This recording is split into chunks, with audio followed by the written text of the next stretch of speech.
So let's move to this now. Matric finals have arrived. It's a stressful time of year for everyone, from the struggling students who are hoping good marks will get them a pass, right up to the high achievers who want to get their best possible results to access their university of choice.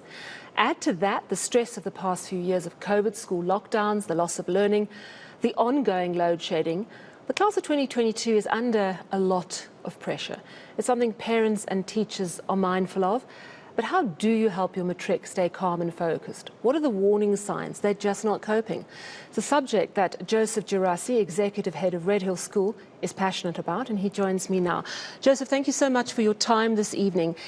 Is it a tougher time than usual because of what this particular matric year has had to deal with in the past few years? Sally, yeah, thank you, and thanks for having me on. It is an incredibly stressful time, not only for the students, but for their families as well, and for the parents as well.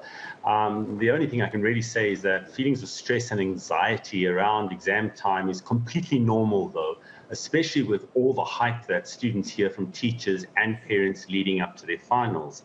However, that being said, it's important to understand the impact that stress has and anxiety has on a child's brain. And I'll use an example.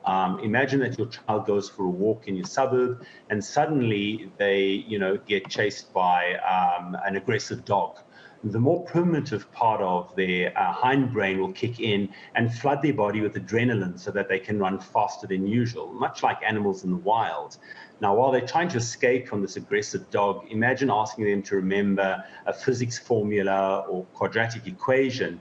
It's virtually impossible for them to think rationally or logically while they're in this fight or flight mode.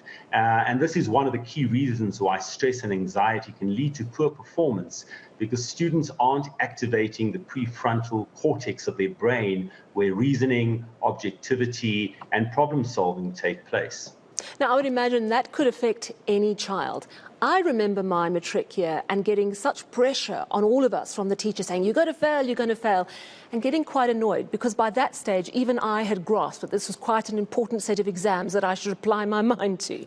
So how do you help a child deal with that constant pressure?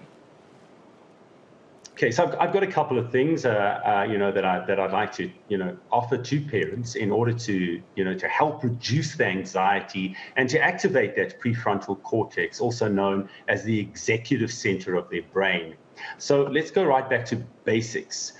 Parents should try and create calm and stability at home. For instance, regular healthy meals and snacks, outdoor activity where possible to burn off any of the excess adrenaline. And most importantly is this idea of regular sleeping habits. So research suggests that sleep helps to learning and memory in two distinct ways. First, a sleep-deprived person cannot focus attention optimally and therefore cannot learn efficiently. And second, sleep itself has a role in the consolidation of memory, which is essential for learning new information. And often parents are at their, kids to be learning all the time. They stay up till late hours, early hours of the morning, and this is not actually what they should be doing. So this leads me to my next point. Cell phones. Cell phones should ideally be charged in another room overnight to prevent students being overwhelmed and internalizing the anxiety of others, because often what happens is they're looking at the cell phone every 2 minutes and they're hearing what their buddies are saying, and so we just get everybody being anxious about what's happening. So if parents can get their kids to leave their cell phones outside of the room, this really does help as well. Parents should understand that procrastination does not equal laziness. It's amazing, you'll find that matrics will suddenly want to, feel inspired to clean their room. Some of the latest thinking is that procrastination is actually a form of stress release, moving away from something that causes anxiety, like studying for finals. And instead of doing something that makes you feel productive, like cleaning your room, just let it happen. Let them do something that allows them to de-stress with a gentle reminder that they should move back to their studies in an hour, or so's time. On the day, parents, please, if you take your child to school on the day of an exam, please leave half an hour earlier or more. With load shedding and unpredictable traffic patterns, the worst thing you can do is to put your child in a position where they are scared that they'll be late, they witness you speeding or shouting and swerving in the traffic. This will put them straight into that fight or flight part of their brain and will certainly impact their performance in the day's exam. So leave early, drive quietly and calmly, and do whatever you can to give your child a gentle and confident start to the day. And finally, when the exam is done, allow them to talk. Often a child will, do or feel that they've done badly in a question and think they've failed the entire paper. And then what happens is a parent tries to, talk them through it. Just let them talk. Let them vent, let them get on with it without trying to fix it.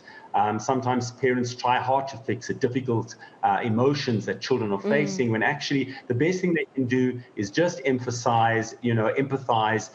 A simple "I'm sorry, that sounds awful, I'm sorry it wasn't a good paper" is enough for them to feel heard and move into focusing on the future instead of replaying the past over and over again. Yeah, no, those are all fantastic tips. Of course, we live in such an unequal society, Joseph, and I was just wondering, I would imagine that exam stress can hit any child. You can have a very well-resourced family with all the support, but if it's a personality type that's prone to anxiety and stress, it will hit you. But when you look at kids who are that you're most worried about, is it the kids who have less, who are perhaps more vulnerable to these added stresses? After all, the kids who have less might not have a backup plan for load shedding in the evening, things like that. So look, there are different types. Your A-type personalities are the ones that really get hit by the stress the most. And sometimes, it doesn't matter what type of family you're coming from. It affects kids in all kids. But your A-type personalities will find it most difficult and will be hit with the anxiety. And often those are your high-performing students. So, you can look at your high-performing students who are really stressed. And that's when I say parents need to just relax and not actually put more pressure on them. And then, yes, those kids who don't have, for instance, they're not at home, they don't have access to lights, they are going to find it stressful because they don't have the support systems. And therefore, families, you just have to try and support your child as much as possible. So when you're looking at the load shedding times, that's really, really important. All children need to know. And what's important is that this is a 6-week stressful period. It's not just like we got 2 days and then we'll kind of, get over it. It's 6 weeks, and parents need to understand that. So it's, how do you plan your day? When is load shedding? Well, that's the time maybe that you need time out. Maybe that's a time where you need to do a bit of exercise. So we have been lucky, I think, that our load shedding timetables seem to be quite accurate. Plan your day, help your child plan their day, knowing that when the load shedding is about to arrive, that's the time where you just have a bit of a rest, have a bit of a break, get back to the studying and the lights come back on again. So what I'm hearing is that parents need to be organised and try and keep to a Zen-like calm no matter what. But Joseph, I have to end by asking about the red flags of real danger. Every year, tragically, we hear of kids attempting and even completing suicide, and it's just so absolutely heartbreaking because there are always second chances, especially when you're so young. What are the red flags that we should look out for a sign that you need to take immediate action and your child is in a very serious state of distress? One of the ones is when your kid becomes absolutely quiet and absolutely silent. Kids that are venting all the time, you know that there isn't a problem. The kids that are who can express themselves and express their anxiety, those are the kids that you don't really have to worry about because you'll be able to understand what's going on. If you know you have a kid that really stresses and they go into absolute quiet mode, that's when you need to be worried. And that's where a parent needs to be able to talk to their kids, be around them, keep your eye on your kid, making sure that at all times there's someone in the house if you possibly can, specifically at nights. And that's, again, where it's not about you putting pressure on the child. Most children will get through this particular period of time if they feel that their parents are supportive. Stop with how many distinctions you need to get. Stop with thinking about what needs to be done. This is not the time to put more pressure on the child. The child has enough pressure knowing that these examinations are coming along. You've put the pressure. Here you actually have to take pressure off. You have to basically hold their hand through this,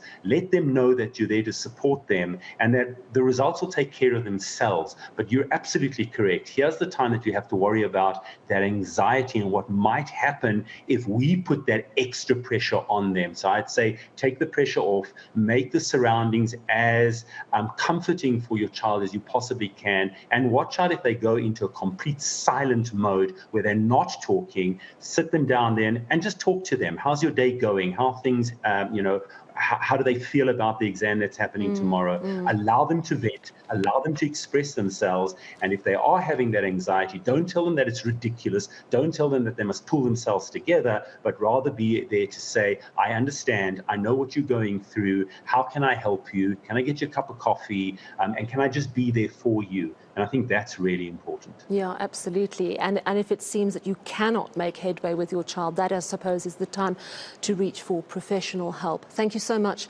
for speaking to us this evening. Such an important issue. Joseph Gerassi, Executive Head of Redhill School, talking to us about exam pressure.